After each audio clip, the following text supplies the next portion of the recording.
Hey everybody, I'm Nathaniel Dodds from tutvid.com, and today we're going to take a look at how to create this really cool flames in hand effect. I don't think there's really an official name for it, but we're going to talk all about the auto tracking feature in After Effects. I think you're really going to enjoy it. Here's a quick example of what we're going to create. Well, I've kind of souped it up a little bit with a little bit of audio and a final explosion, but the bit where I'm holding the flames and smashing my hands together, that's what we're going to be doing. Check it out.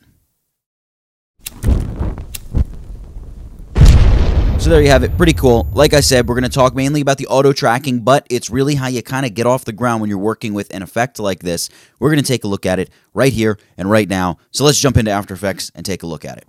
All right, here we are in After Effects. The first thing I'm going to do is, well, make sure I have my footage all dragged into After Effects. And if you have that, you can grab your video. So I'm going to go firekiduse.mp4. You could right-click and choose to create a new composition from selection. I already have a composition here called Grabbing Flames. You see it right there, Grabbing Flames. I'm just going to drag this down and drop it down here in my timeline area to begin working with this clip. And all it is a simple shot of me here at the desk, and I lift my hands up. And this is somewhat important, I suppose.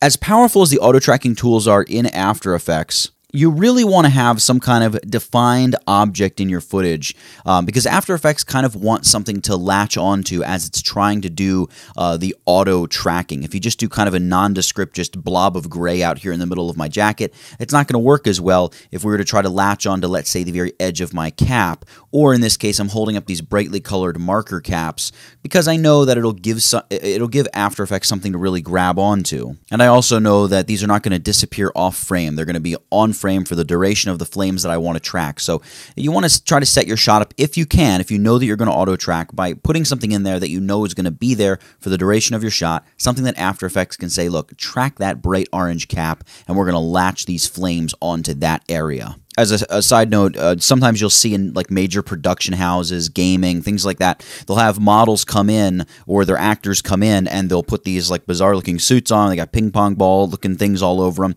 Ping pong balls are great because usually they're going to be high contrast. You got a bunch of different colors you can choose from, and they remain kind of the same shape and color from virtually any angle you view them from. So well, they certainly remain the same shape, and a lot of times the light just wraps right around them very beautifully. So they're very easy to track when it comes to something like that. Now in this case, like I said, I just have a couple marker caps and it's going to work for us here, but I did this intentionally.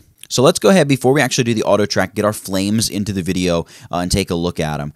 So the first bit of flames is going to come when I pull my first hand up. So this hand would pull up, boom, and then like the flames would explode out of it. So I'm going to go with this flames loop video. It's just something I downloaded from productioncrate.com. They're also a sponsor of the channel. You can check them out. I'll throw a link for them down in the description of this video. What we'll do is we'll just drag this loop of flames out. And you can see it's already keyed out. It's looking good. And I'm going to place it kind of like right here. Now, in an ideal world, yeah, we would mask it to my hand and everything like that. But again, this is going to take enough time to set up what we're going to do here, so we're not going to go through masking and tracking the mask and everything. We're just going to do this simple flames clip, and then I'm going to grab my anchor point, or as After Effects calls the pan behind anchor point tool. I'm going to grab that, and I just want to move this anchor point to like right up here. This is going to be kind of important later because the anchor point is going to be sort of the attach point that connects to where we're actually doing the tracking. You'll see exactly what I mean by that in a moment.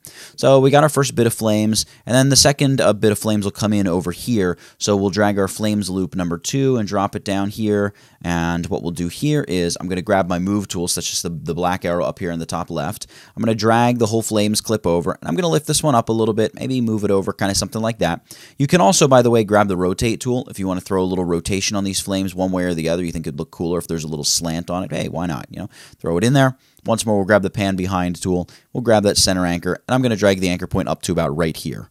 So now that we kind of have our flames in place, we're going to just shut those layers off. I'm going to use the little eyeball icons here. So we're just going to hide them for a second, and we're going to set up our motion tracking. So select the video layer. I got this video layer down here. And what I'm going to do is move my playhead back to the point where I want my first tracking to begin. So the fire is going to appear probably right about there, something like that. So I'm going to go animation, and I'm going to choose track motion right here. Now what this is going to do is it's going to pop open the tracker panel here in After Effects. This is all built-in stuff. You can see also I've got what's called a track point dropping into the middle of my video. Now I'm going to just grab my regular selection tool. The track point's kind of interesting. We have a couple things going on here. I'm going to click and drag my first rectangle and pull it out. So this area, or this rectangle, is what's called the search region. So within this area, this is where After Effects is going to look in order to track this orange, the orange marker cap. But there's a second little rectangle, and this is called the feature area, or I think technically the feature box.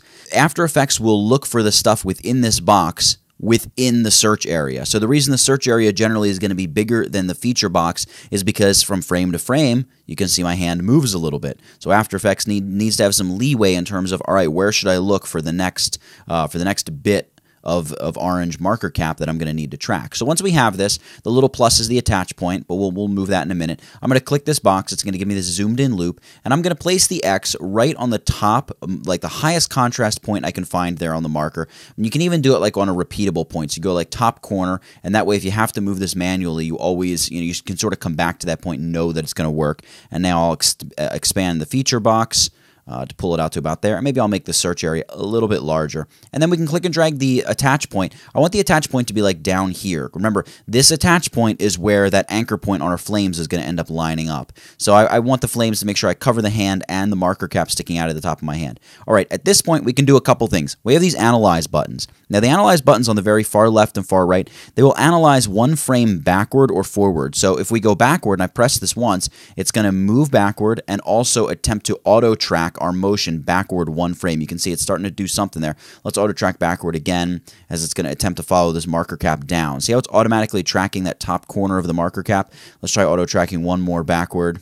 See how well it does. You can see how it's really trying to follow that marker point. See, if this was just my skin, you see how my skin color kind of blurs with the gray on my jacket. Without that bright orange, After Effects would not be able to latch as well as it is. All right, I'm going to open up this FireKid use layer. You see I've got this thing down here now called Motion Trackers. I'm going to pop that open. We've created one tracker. That's tracker 1 here. We're going to open that, and we're going to open up Track Point. And you can see what we've got are a few keyframes. So these are the keyframe stages that we've just laid down automatically. So let's grab our playhead and move back to where we were. And at this point, I'm going to hit not just the Analyze one frame forward. I'm going to just say Analyze forward. And After Effects is going to automatically go from this point to the end of my video clip and try to motion track the whole thing. So let's go ahead and do that. I'm going to speed the video up, and you'll see the finished results here in just a second. All right, so we've tracked through to the point where my fists come together, where presumably a giant fireball will explode forth from them. I'm going to zoom out. You can see all of these keyframes that have been created, but something interesting here has happened. Check this out.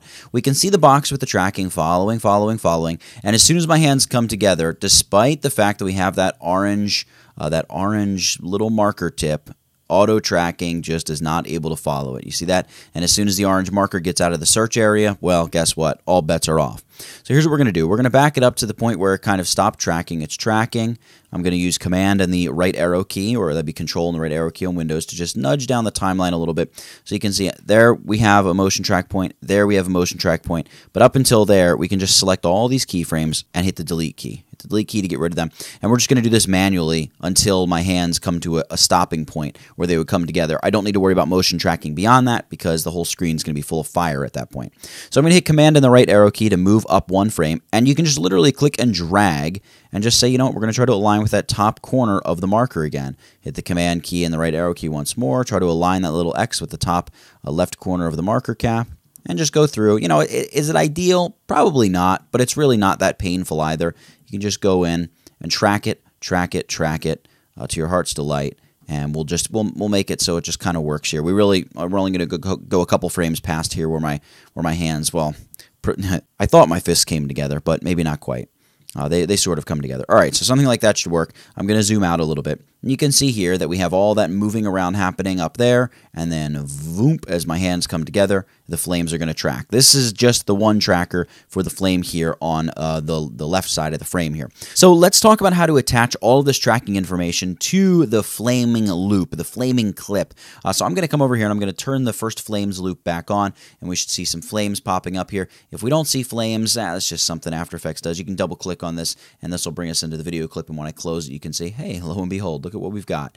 Now these flames are a little messed up. They're coming in a little bit too early, so we're going to move over to the point there where my hand will appear, and we'll just drag the flame clip kind of like that. I feel like they should be in about that much by the time my hand raises up, right? That sort of looks natural, if not for the fact that flames shouldn't be appearing on the front side of your hand. But we're going to try to suspend that part of reality for this tutorial. Like I said, we're not going to get into masking this quite yet. And now what we want to do is create what's called a null object. So over here, I'm going to right-click, and I'm going to choose New, and you can see right here, Null Object. We're going to drag null number 5 down here below Flames Loop. Yours probably says something like, I'm going to come up here, I'm going to close this layer. You can see I stupidly double-clicked it. You want to right-click to rename. I'm so used to working in Photoshop. Let's go null, not number 5, but number 1. And to this null object, we're going to transfer all that tracking information and then simply link our flames loop to this null 1, so the flames will therefore follow all the tracking points. So we're going to select this FireKid Use video layer.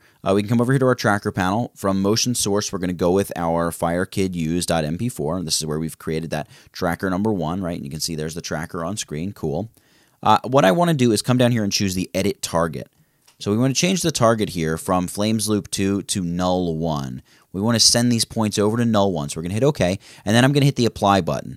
And this is going to be sort of the transfer of power. We're going to choose to apply the dimensions X and Y, hit OK, and there we go. The tracking information is now here attached to Null 1. And all we need to do with our Flames Loop layer is take this little thing here called the Pick Whip, drag, and connect the two layers together. So by holding this and letting go of it over Null 1, it now links this Flames Loop layer to the information on Null 1. Now, as a little bonus, if you want to add more realism, you can turn on the motion blurring here. That's this kind of stacked up, circular effect. Turn on motion blurring for that layer, and make sure you turn the motion blurring on overall as well. And now if we check this out here, if I just play through this real quick, you can see there's the fire, and boom. Crushes it together. Now, our center anchor point kind of got moved a little bit, so maybe we'll go ahead and shift that a little bit so you can see there's kind of where the flames come in. Does not look very realistic, so with the Move tool, I can just select my flames, and I'm just going to drag them over. I think I'm going to place them more like that. All right, and let's see here what that looks like. Boom, there we go. And then my hands would just come crushed together just like that. And remember, there's going to be flames in my other hand. So what I'm going to do, I'm going to speed the video up. In fact, you're watching me do the work right now. But I'm going to attach the flames to the other hand, and then we'll throw a quick explosion in just so you can kind of see this whole effect pulled together. And it's something that using the auto motion tracking here in After Effects makes so easy. All right, so there you have it. We sped it up, and, well, as you just saw there a moment ago, and here comes the flame, and they just zoom together right there. Notice that beautiful motion blur that After Effects is applying because I turned that on. And the point would be, when they both crash into each other, it looks super fake, obviously, because you don't have two flames that just stay completely apart from one another. So the key is we need our explosion to come in like the moment that this happens. So I'm going to drag, I have this explosion to screen video clip. I'm going to drag that into place here. I'll just drag it here at the bottom and then drag it to the top of my layer stack. And what this is, well, you can see it's just this explosion that eventually takes over the entire screen. So the point's going to be that we want to get this little epicenter of the explosion kind of down there over my hands. So when my hands come together, like the moment they come together, we want this explosion to begin appearing. So we'll say like right about there, but I want to make the explosion bigger, so I'm going to select this. I'm going to hit the letter S, which is going to bring up my scaling, and I'm going to make this like 120%, something like that. And what we'll do now, because it's a little bigger, we'll drag it over, and maybe, well, I don't know that we really need to drag it down much. Just get it in the perfect place, just like that. And then with this selected, to give it a little bit more violence, maybe the fastest and easiest thing to do, and we're going to have to reposition it. I should have thought about this a moment ago. We're going to go Layer, Time, and we're going to choose Time Stretch. And then what I'm going to do here for the stretch factor is I actually don't want to stretch it. I want to shrink it. So we're going to compress it to like 50 or 55%, something like that. Hold in place on the layer in point. We're going to hit OK. And now what I have to do is just drag this over until it's in the right place on my timeline, something like that. So now you can see here if I play through this, we get fire, fire. It's going to crash together and then just explode outward. And see, you can't really even see the flames as they come together because that explosion outward happens just so quickly. So, of course, yeah, to make a more beautiful effect, it'd be nice to mask the flames in, adjust the lighting in the scene. But, you know, we did enough extra stuff for this tutorial for this one time, I think, because the main purpose was just to cover that auto tracking, which is such a useful feature if you're doing stuff when you're vlogging, you're doing products and videos. You need to attach a little titles and tags, call out titles. It can be super useful for that. Or just generally adding graphics or doing full-fledged composite work like this. Now there's some more advanced motion tracking features as well. We're going to do some tutorials about them in the future. But for now, figured it's about time we kick it off with some basic, simple, automated motion tracking here in Adobe After Effects, and it does a really nice job of it, like we had to do here. You got to tweak it a little bit here and there to make it just right, but, that's only the responsible thing to do, right? So, guys, for working with the auto tracking in Adobe After Effects and putting fireballs and like this hand and smashing them together and the whole thing exploding, for all that, that's it. Get it? Got it? Good. Nathaniel Dodson. I almost lost my voice there for a second. Nathaniel Dodson, tutvid.com. I'll catch you in the next one. And before you go, make sure you subscribe to my channel for more great tutorials every day. Also, buy my course. It helps us do what we do, and this channel is supported by viewers just like you. You can also just click the thumbnail and watch another video from this channel. See you next time, guys.